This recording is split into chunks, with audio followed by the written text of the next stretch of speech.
Sir, ఈ చట్ట సవరణ సిఏఏలో ముస్లిమేతర వాళ్లకు ఈ రక్షణ కల్పిస్తున్నామని అన్నది కదా, చట్టంలో అన్నారు కదా, అది ఏమిటంటే కొంచెం వివరించండి.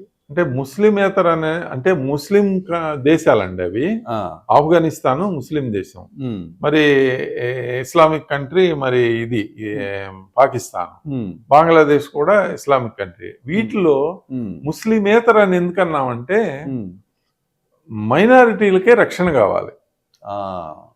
అది మిగిలింది వాళ్ళ రాజ్యాంగంలోనే అది పొందుపరుచుకుని ఉన్న దేశాలు అవి. వాళ్ళకి ముస్లింలకి హక్కులు అవన్నీ కూడా వాళ్ళకి అయినా కూడా అక్కడ భారత మూలాలు ఉన్న ఇప్పుడు ముస్లింల వాళ్ళు కూడా ఇండియా వద్దాము అని అనుకుంటే మనం ఎందుకు వద్దంటున్నాం వాళ్ళని, ముస్లిమ్స్ ని ఇండియా అనేది చెప్పడం ఎందుకనంటే ఇండియా ఎప్పుడు కూడా ముస్లిమ్స్ని రావద్దు అని అంటంలా. అది విదేశీ పౌరుడి కింద లెక్క. విదేశీ పౌరుడు మన భారతదేశంలో ఉండాలి అని అంటే దానికి చట్టాలు ఉన్నాయి, సిటిజన్షిప్. దాని ప్రకారం ఉండొచ్చు, రావచ్చు, 3 నెలలు ఉండొచ్చు, వెళ్ళిపోవచ్చు. కానీ ఇక్కడ ఉద్యోగ వ్యాపార అవకాశాలు కూడా లీగల్ గా కొన్ని చట్టాలు ఉన్నాయి, అవి చేసుకోవచ్చు. కానీ సిటిజన్ కావాలి అని అంటే మాత్రం ముస్లిం కంట్రీస్ నుంచి అది వీలు పడదు. ఎందుకు వీలుపడదంటే సహజమైన చట్టం. ఏ దేశానికైనా కానీ ఎవరికి కావాలి అని అంటే పౌరసత్వం అని అంటే ఇన్నేళ్లు ఇక్కడ ఉండాలి. ఆ రూల్ ప్రకారం ఉంటే 11 సంవత్సరాలు 15 సంవత్సరాలు అట్లా ఉంటే అప్పుడు పౌరసత్వం ఇస్తారు. అదొక యాక్ట్ ఉంది.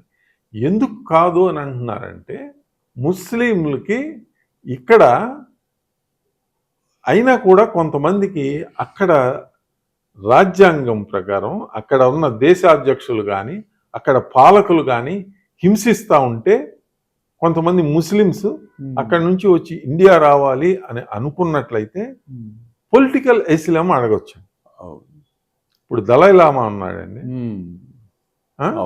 దలైలామా ఇండియా రావాల్సిన పరిస్థితులు వచ్చింది, మత గురువు.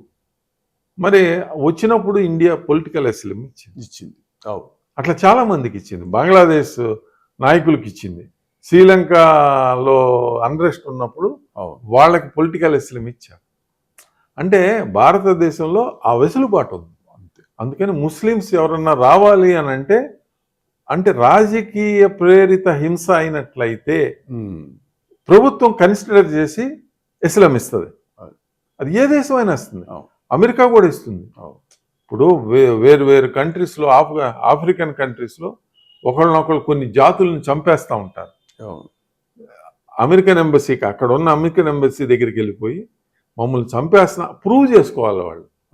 ఎస్, రియల్ కేస్, ఈ జాతిని చంపేస్తున్నారు, ఇతనికి అసిలం ఇవ్వచ్చు అని అంటే వాళ్ళు జడ్జ్ చేసి అక్కడ ఉన్న వీసా అధికారికి అతనికి అసిలం ఇవ్వటానికి అవకాశం ఉంది.